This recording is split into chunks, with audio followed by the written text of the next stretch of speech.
welcome to the virtual lesson 3 of our Academy module, Sustainability. As you know, this does not come natural to us, because we love our exercises and personal approach. That's what makes us Academy. But given the circumstances, we see no other option than to do this class digitally. I will give you more theory, because that's easy to transmit through a virtual class. And sometimes I will give an assignment. You will be asked to pause the videos and you can take the assigned time to work on the assignments. Please keep in mind that we most probably will be seeing each other again at Chalk Talk. That's where you will receive your certificate. If you haven't checked out the event, please look it up on Facebook. What's today's structure of the workshop? We just said hello and explained how this video works and what you can expect. We are getting energized with a small exercise you can do at home. And as promised, we are going to mostly focus on theory today. We're going to try some exercises you can do, and please pause the video for the assigned time when you get an exercise. And finally, we are going to wrap up this lesson 3, and you will get a new challenge to do at home. Let's return to our roadmap. Remember this one? In our first class, we had an introduction, and it was about the theme sustainability. The goal was to inspire each other before we get really in depth. The second workshop was about identifying bottlenecks. We really got in depth about greenhouse gases and the CO2 cycles. If you can, please pause the video here and recite what you have learned, like you are explaining it to a friend. How much can you remember? Take 5 minutes for this. Are you back? Great. This third workshop is all about solutions. We are going to talk about what sustainable developments are already out there. What kind of sustainable developments are utilizable for us, the consumer? And what can we contribute to these sustainable solutions? Now, our fourth and last class would have been a session where we were to materialize our knowledge. So we would make a video together about how the school, the Breda University, could work on their sustainable goals and send it to the school board. But as all the physical assignments are now out of the question, what are we going to do? My suggestion is we co-create a class together.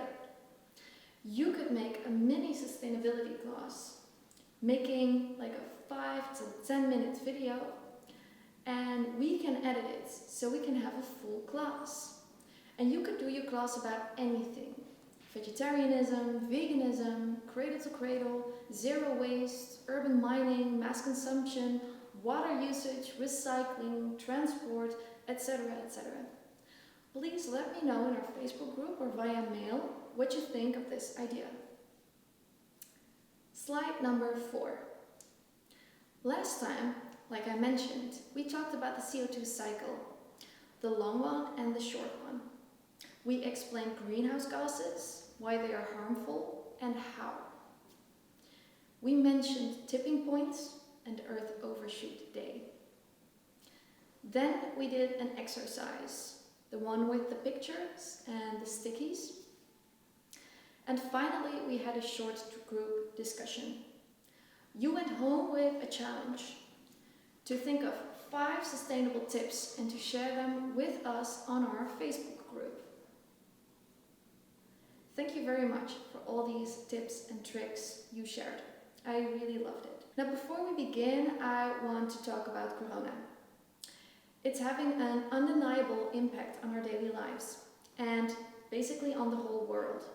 I started to look up more because I wanted to see if there are still planes flying in the skies. And to be fair, I never thought I would see the day that not a single plane would be in eyesight. Now, this is a rather famous picture now. It shows China's pollution before and during the Corona crisis. So does Corona have a positive effect on the planet? I mentioned the planes, right? But anecdotal evidence is no evidence. Well, then take a look at this statement. Airlines Transavia and EasyJet have stopped flying completely and are keeping the aircrafts on the ground. No more flights are being carried out except for reparational flights for Transavia. This measure applies until at least the 6th of May 2020. For EasyJet, it applies until further notice. Next to that, you see a picture of the current stock market. As we all know, the economy is doing bad. People travel less, people consume less, people drive their cars less, etc., etc. Maybe you guys have seen these pictures as well. Animals that reclaim their cities. Mostly Italian and Spanish people made these pictures where there's an actual lockdown, so no one is allowed to leave their houses. They can only leave their houses for instance, groceries or walk the dog. I'm not sure how many of these pictures are fake news and how many are real, but I really want to believe that they are real. It gives us hope that nature can recover herself, even if humans mess up big time. Just to give you some tips for some self-sustainability. What do you do when you're expected to stay home all day, every day, for weeks at a time? It took me a while to find a good rhythm and not to get extremely bored and feel very useless. So here are some of my tips. Make a structure in your days. For instance, get up at 8 a.m., get dressed immediately, do some yoga or some other exercises. Starting your workday as soon as possible. Meditate. Eat really, really healthy. Contribute a good initiative. Keep a journal. Meet up with people over Skype. Keep your distance to others. If you want to know more about self-motivation, we have a special course, especially for this. It's called Intrinsic Motivation. And if you want to learn good habits, make better choices in this quarantine, or want a better structure in your daily life, please let us know. We will make a digital intrinsic motivation course if there is enough demand for it. So please contact me if that suits you. Let's get energized. This energizer has everything to do with your creative mind. So please pause the video for 2 minutes and look for 2 random objects in your room or condo. Do you have 2 objects? Great. Now please start brainstorming about how you can make a new sustainable invention by combining those 2 objects. For example, I grabbed a guitar and a cookbook, and I made a song about my favorite vegan dish, so people get inspired by cooking more meatless. Now you, please pause the video and let your mind go wild. This lesson is about sustainable solutions. So we're going to talk about these topics: sustainable brands, sustainable trends, sustainable influencers, sustainable lifestyle. Sustainable brands. While fast fashion describes clothing that is cheaply made and intended for short-term use, sustainable or ethical fashion is the opposite. It takes into account the full life cycle of the product, from the design, sourcing, and production process, and looks at everyone and everything being affected by it, from the environment to the workers and communities where it is produced, to the consumers who purchases it. It's a complex issue, and there isn't one brand currently capable of tackling everything. But right now there are 5 main issues being addressed in the fashion industry. Number 1, water usage. The demand for fresh water for drinkable and agricultural use is far surpassing what's available. Yes, the earth is covered in water, but most of it is unusable, salty water that has been polluted. As a result, some brands are now looking at the supply chain to see how they can cut back on their water usage. Number 2, hazardous chemicals. Dyes and finishes from the production and process are dangerous for workers. Plus, they get a lot into the communal water sources. These chemicals may not affect the consumers. They are a problem for the people who make the clothing. And those people live in areas where it is produced. Fashion and outdoor brands are now tasked with coming up with new ways to address dyes and finishes for features like wrinkle resistance and water repellency. Number 3, short life cycle. Stores are constantly launching new designs and consumers are regularly updating their wardrobes. The biggest goal in sustainable fashion is to buy less and use things longer. To make clothes last, there are platforms for clothing sharing, brands that promote buying used clothing, and simple yet durable styles that you can wear over and over again. Number 4, waste. On top of a short life cycle, there is a need to create less trash by making products useful again once they're run out their course. One way is to repair garments. For instance, mending holes in jeans, replacing worn soles of shoes, etc. While another opportunity comes from using recycled materials. Number 5, agriculture. Natural fibers like cotton often grow with pesticides and treatments that are harmful for the farmers, workers, and wildlife in the area. There are now more options for organic cotton, linen, and other fibers available and that use less water than the controversial growing methods. Plus, brands are looking at being organic throughout the production process, not just the growing of the crop, which is only the first step. What's the most sustainable fabric? When I looked this up, the different kinds of sustainable fabric, it felt like we could do a whole module about just this. The most sustainable fabric is one that previously been used.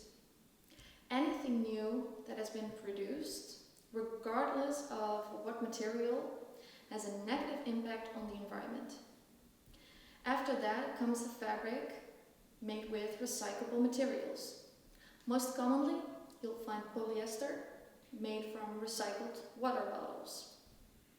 Just make sure you're looking for specific details, like 100% recycled polyester. Some brands might market it as made with partially recycled materials, when it's really only a small proportion, which is greenwashing.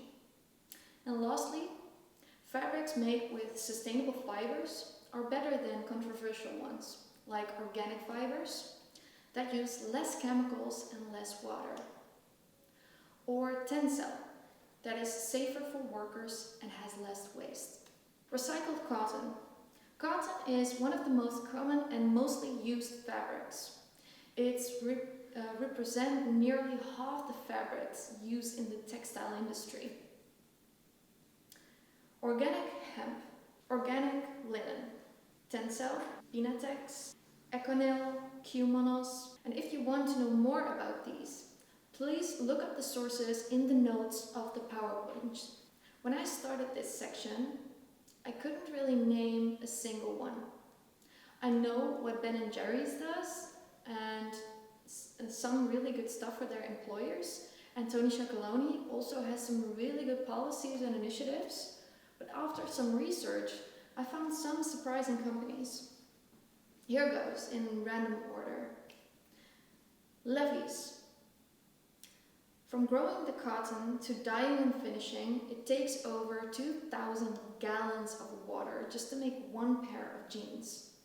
Levi's focuses on the finishing processed to remove water wherever possible, which is water collection. It stays up to 96% less water to make. And because Levi's is such a big player in the denim industry, this step can actually have an impact. And on top of that, the brand publicity shares in-depth sustainability commitments throughout the production life cycle. H&M Conscious. Each item in the Conscious collection has an aspect that lessens its environmental impact. like organic cotton or recycled polyester. The best part is that the styles start at just 10 euros, so you don't have to spend a fortune on more sustainable fashion. You can also recycle your unwanted clothing at H&M stores for a discount to buy something new. Even if it's torn up or stained or can't be reworn, the brand makes sure that the clothes are used for something else and it won't end up in landfill.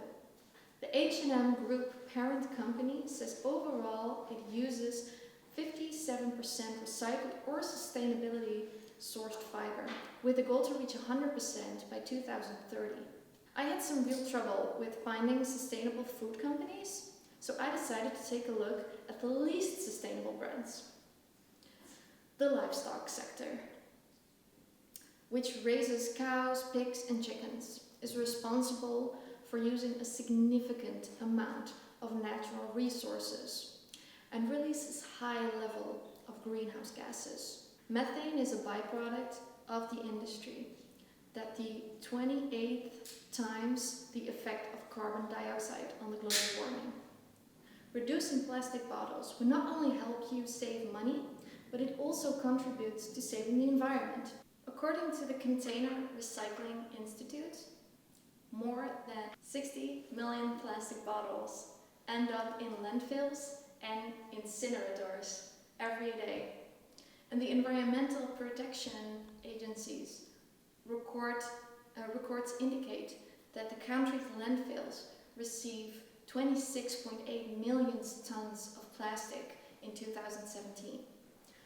Coffee pots are super convenient and come in so many flavors that it's hard to resist stocking up. But they can be harmful for the environment over time, since recycling these coffee pots is a little complicated. For example, K-cups can be recycled only after the pot components are separated by plastic, aluminium, and the paper filter. But the K-cup pot as a whole cannot be. Refillable coffee pots that you have to pair with your favorite coffee brands are available. They can be filled and reused. And the old coffee ground can be composted once your brew is ready. Farmed salmon. It can be one of the worst offenders among seafood options. The chemicals and excessive nutrients associated with salmon farms can harm aquatic life in the ocean floor. Farmers can also utilize antibiotics as well as chemicals to prevent diseases. Wild salmon is a good, heart-healthy choice. Palm oil. An ingredient found in everything from bread to potato chips, ice cream, store-bought cookies, soap, and even lipsticks. It's one of the world's leading causes of deforestation. According to the World Wildlife Fund, the crop offers a far greater yield at lower cost of production than any other vegetable oil, which is why it is so widely used. And because of that, the global expansion of palm oil plantations is at the expense of so many tropical rainforests. An addictive snack to have on hand, potato chips, are just as perfect to take to a party or to munch at 3 a.m. However, you're only trying to be more mindful when you shop potato chips. Don't score too many environmental points. The packaging of the common potato chips is considered flexible packaging. Such bags are made from layers of different types of plastic and are lined with aluminium, making it difficult to separate layers, so it can't be properly recycled. But what do you do when you want to make a local difference, like all of you guys? Here are some tips in Breda. 1. Odin. It's a biological, organic shop where you can find your groceries. Just as Eco Plaza. It's biological, it's organic, and they have even more than Odin. Next, Wortels in Breda. Pick your own vegetables straight from the ground. It doesn't get more sustainable than that. And swap feeds. Don't get your own bike, but share bikes with the whole city. Hopefully we will have swapped cars in a few years, right? Kringloop. It's one of the best second-hand stores with often very nice clothing. And finally, Stilleven, which is a biological coffee store. They have biological and vegan sandwiches and a second-hand handcrafted furniture that you can buy. Sustainable trends. Investors are going green and incorporate sustainability principles when making business decisions. Many are adopting their own projects to make their buildings more environmentally responsible and resource efficient. Huge saving in energy costs, lower maintenance costs, and increased asset value are constantly reported in green buildings. As governments enforce stricter emission reductions, business must embrace sustainable initiatives. It's to meet their own targets. Number 1. Increase in sustainable building materials. Sustainable building materials have a low environmental impact during the production, placing, and the maintenance. Timber is the material with the lowest environmental impact during its production and its life cycle. Also, the construction industry is tackling the issue of how to dispose of its waste created from construction. Technology is currently being developed to make the recycling of these materials feasible and safer. 2. Energy storage. Renewable energy, such as solar and wind, are variable because they are intermittent and seasonal. To be able to store the energy in batteries, utilities can offset peak energy demands and improve storage of renewable energy. Since 2015, utility-size storage capacity has increased sustainability, and the cost of battery storages has decreased. Today, many buildings are using energy storage systems to reduce their individual peak loads contribution by using the charge power during the peak hours. Energy storage is increasingly becoming a viable option to meet peaks in energy demands and is a key to a sustainable energy future. Number 3. Circular economy. A circular economy is a system aimed at minimizing waste and making the most of the resources during production. Under this system, materials are continued repurposed. Compared to our current economy, take, make, dispose, major companies such as Adidas and North Face are using recycled materials and plastic in their production. Components of a circular economy believe that a circular model can't be profitable and a traditional linear model must be used. 4. Reducing plastic. A single use of plastic is used because it's affordable and it's convenient. However, the plastic pollution we've created is wrecking our environment, particularly our oceans. Organizations, corporations, activists, environmentalists, and governments have been working to fix this issue for years. So what will they try to do different in 2020? Going forwards, consumers will pressure their elected officials to make single-use plastics less accessible.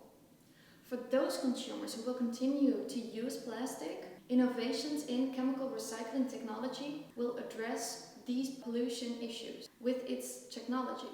Plastics will be recycled using chemical systems to upcycle the plastic waste back into basic chemicals. Finally, number 5, increased social action and education. We are expected to bring social awareness and action to continuously grow as individuals, and businesses show their commitment to a sustainable lifestyle. From responsible recycling practices, avoiding single-use plastic, to becoming more energy efficient. Several corporations are gaining B Corporation status, and buildings across cities are earning LEED certifications. From these actions, sustainability awareness will continue to grow throughout communities and cities. Number 6, push for transparency through data management and reporting sustainability. Reporting is no longer voluntary, Not only is the government requiring buildings to report their energy data and sustainability effects, but employees and investors are demanding more transparency. Rather than manage reports and energy consumption by manual acquired data and tracking in Excel, many companies are now turning to SaaS for energy management. Energy Watch's platform Watchfire gives the knowledge to thoroughly analyze energy data and the ability to meet sustainable reporting requirements. It does this through interrogations with GRESP, Energy Star, and more. Sustainable influencers. How fierce is she, guys? At first, I have to admit, I thought Greta was a one-day fly. I thought she was just another girl like a lot of us that thought climate was really important, of course, and accidentally got a lot of attention.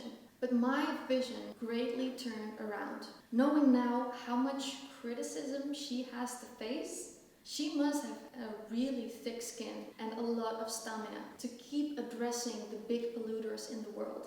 Greta is a Swedish environmental activist who has gained international recognition. She promoted the view that humanity is facing an existential crisis arising from climate change. Greta Thunberg is now, for her youth, straightforward speaking manners into both public and public leaders and assemblies, in which she criticizes the world leaders for their failures to take sufficient action to address the climate crisis. Now let's watch a video of her doing that. This is all wrong. People are suffering. People are dying. Entire ecosystems are collapsing. We are in the beginning of a mass extinction, and all you can talk about is money and fairy tales of eternal economic growth. How dare you? You say you hear us and that you understand the urgency. But no matter how sad and angry I am, I do not want to believe that. Because if you really understood the situation and still kept on failing to act, then you would be evil. Joaquin Phoenix accepted the Academy Awards for Best Actor in the 2019 Joker, an Oscar ceremony. He addressed the crowd with the winning speech that placed a much-needed spotlight on the global inequalities. While there is no doubt that Phoenix is not only a figure to raise awareness on the issues such as humanitarian injustices, animal welfare, and continual climate inaction, his willingness to speak truth to power, about contrasts the swaths of high-profile celebrities that have remained largely silent. It comes at a time when the world is in desperate need of those wielding power who do not do the right thing. It sends a signal that perhaps the tide is finally turning. His impassioned winner's speech for the Best Actor at the Oscar ceremony, Phoenix started off by addressing his expression and his love for the art of film, but pointed out how his work as an actor has given him the greatest gift of an opportunity to use our voice for the voiceless. He carried on, adding that all the global issues in the world we are facing today, regardless of whether we are focused on racism, animal rights, or climate injustice, there is a commonality that underlies what we must combat: the belief that one can take control and dominate another. Let's look at this video of Phoenix now. This video is made during a climate protest where Joaquin has actually been arrested. Joaquin Phoenix! I don't have anything prepared. People have spoken so intelligently and eloquently, but something I think isn't oftentimes talked about in the environmental movement or in the conversation about climate change is that the meat and dairy industry is the third leading cause of climate change. And I think sometimes we wonder, what can we do in this fight against climate change, and there's something that you can do today, right now, and tomorrow by making a choice about what you consume. And I think that it's something that is doable. I struggle so much with what I can do at times. There are things that I can't avoid. I flew a plane out here today, or last night rather, but one thing that I can do is change my eating habits. And so I just want to urge all of you to join me in that, and you as well, Jane. And thank you so much for this opportunity.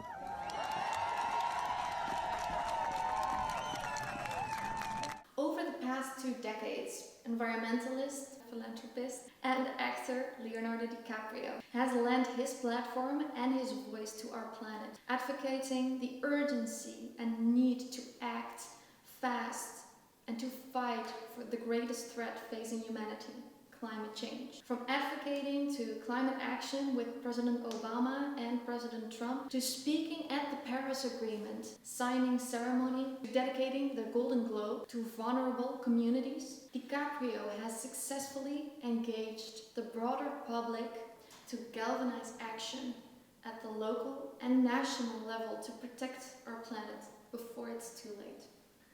The Leonardo DiCaprio Foundation, also LDF, has funded more than 200 projects since it was founded in 1998, awarding 100 million in grants to 132 organizations across 50 countries.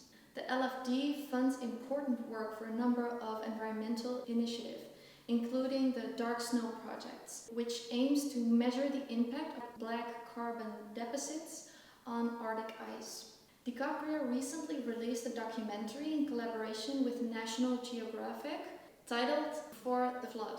Before the Flood received 60 million views in just 3 months, making it one of the most watched documentaries in history. Now let's check out one of the best climate speeches I have ever heard. I stand before you not as an expert, but as a concerned citizen, one of the 400,000 people who marched in the streets of New York on Sunday, and the billions of others around the world who want to solve our climate crisis. As an actor, I pretend for a living. I play fictitious characters, often solving fictitious problems.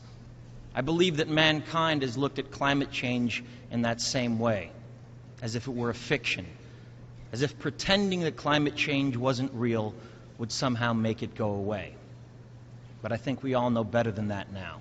We watched 3 videos of one of the world's most famous climate activists. Please pause the video here and write down in a few sentences what you would like to share with the UN and with the rest of the world. Take about 10 minutes. Are you back? Great. Now please record it on video and send it to me after this class. Send it to eva-lisa@ucademy.nl. You can use WeTransfer or any other program that suits you. Please note, nothing of your content will be used or ever appear without your permission. How to live a more sustainable lifestyle. As we learned, plants are safe houses for CO2. So for every plant you grow, you are contributing to a little bit to our greenhouse problem. Every plant is a green development in the right direction. I started growing my own vegetables and spices last year. I live in an apartment and I don't have a garden, but I do have a small balcony. But even without the balcony, just in front of my windows, I would have enough opportunity to grow stuff. Here are some of my tips.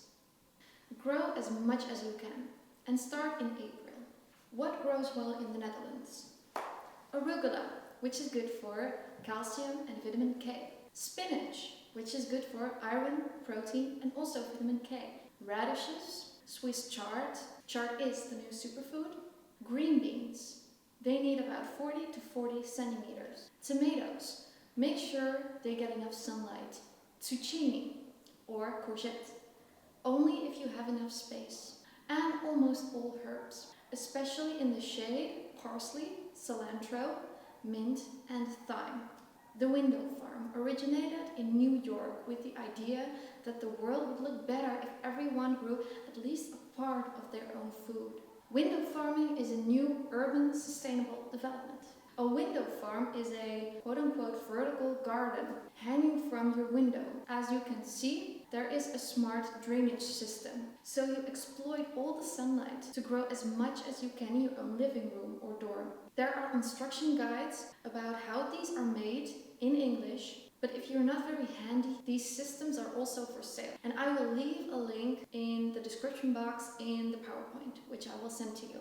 In psychology, the theory of planned behavior, TPB, is a theory that links one's beliefs and behaviors. The theory states that intention towards attitude, subject, norm, and perceived behavioral control together shape an individual's behavioral intentions and behaviors. The concept was proposed by Isaac Agen to improve on the predictive power of theory of reasoned action by including perceived behavioral control. It has been applied to studies of the relations among beliefs, attitudes, behavioral intentions, and behaviors in various fields, such as advertising, public relationships, advertising campaigns, healthcare, sports management, and sustainability. Normative belief, an individual's perception of social normative pressures, or relevant others' belief that should or shouldn't perform such behavior. A subjective norm, an individual perception about the particular behavior which is influenced by the judgment of significant others, for instance, parents, spouse, friends, or teachers. Control beliefs and perceives behavioral control. Control beliefs, an individual's beliefs about the presence of factors that may facilitate or hinder performance behavior. The concept of perceived behavioral control is conceptually related to self-efficacy. Perceived behavioral control, an individual's perceived ease or difficulty to performing the particular behavior. It is assumed that perceived behavioral control is determined by the total set of accessible control beliefs. Behavioral intention and behavior. Behavioral intention, an indication of an individual's readiness to perform a given behavior. It is assumed to be an immediate attendance of behavior. It is also based on the attitude towards the behavior, the subjective norm, and perceived behavioral control, with each predictor weighed for its importance in relation to the behavior and population of the interest. Behavior, an individual's observable response in a given situation with respect to the given target. Agen said, a behavior is a function of compatible intentions and perceptions of behavioral control in that perceived behavioral control. And it's expected to moderate the effect of the intention on the behavior, such that a favorable intention produced the behavior only when perceived behavioral control is strong. Perceived behavioral control versus self-efficacy. As Agen stated in 1991 in the theory of planned behavior, knowledge of the role of perceived behavioral control came from Bandura's concept of self-efficacy. More recently, Fishbein and Capella stated that it is self-efficacy. It is the same as perceived behavioral control in this integrative model, which is also measured by items of self-efficacy, as in the previous study. In the previous study, the constructions and the number of items of inventory of the perceived behavioral control have dependency on each of the particular health topic. For example, for smoking topics, it is usually measured by items such as, I don't think I'm addicted because I can really just not smoke and not crave for it. And it would be really easy for me to quit. The concept of self-efficacy is rooted in Bandura's social cognitive theory. It refers to the conviction that one can successfully execute the behavioral requirements to produce the outcome. The concept of self-efficacy is used as perceived behavioral control, which means the perception of the ease or difficulty of the particular behavior. It is linked to control beliefs, which refers to beliefs about the presence of factors that may facilitate or may impede performance of the behavior. It is usually measured with items which begins with the stem. I am sure that I can, for example, exercise, quit smoking, etc. A thought of self-report instrument their questionnaires. Namely, it tries to measure confidence toward the probability, feasibility, or likelihood of the executing given behavior. Attitude towards behavior versus outcome expectancy. The theory of planned behavior specifies the nature of the relationship between beliefs and the attitudes. According to these models, people's evaluation of or attitudes towards behaviors are determined by their accessible beliefs about the behavior, where a belief is defined as the subjective probability that the behavior will produce a certain outcome. Specifically, the evaluation of each outcome contributes to the attitude in a direct proportion to the person's subjective possibility that the behavior produces. If you want to know more about this topic, then please check all of the links in the PowerPoint, which I will send to you. Time for action. Step 1. Draw the TPB visuals on an A4 or a bigger piece of paper. Step 2. Please write down some of your unsustainable or sustainable behaviors on Post-its. Step 3. You guessed it. Place the Post-its at the matching TPB determinant. So please pause the video here to place the Post-its. Step 4. Are you done with the Post-its? Then take a look and answer these questions for yourself. 1. What is your most overrepresented determinant and why? 2.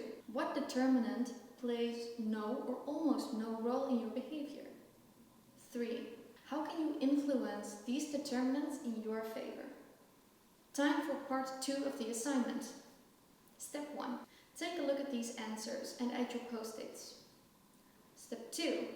Choose 2 or 3 Post-its with an unsustainable habit. Step 3. Write down a solution you think can replace this unsustainable habit. Step 4. Make a picture and send it to me, or if you feel comfortable, place it in our Facebook group.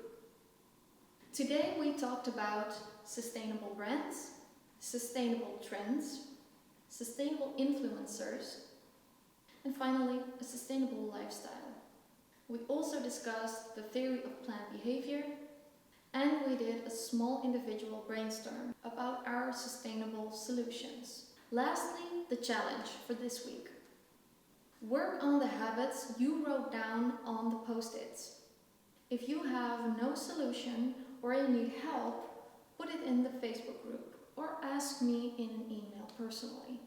Please send us a picture of your flower in the Facebook group. I'd love to see all the process. Please let me know what you think of the idea to make a mashup workshop with all of you contributing a small exercise or a piece of theory. If you want to have another lecture like this one, it's also possible. Then I will provide the same virtual workshops with new theories, of course. Thanks for watching. Stay healthy. Academy signing off.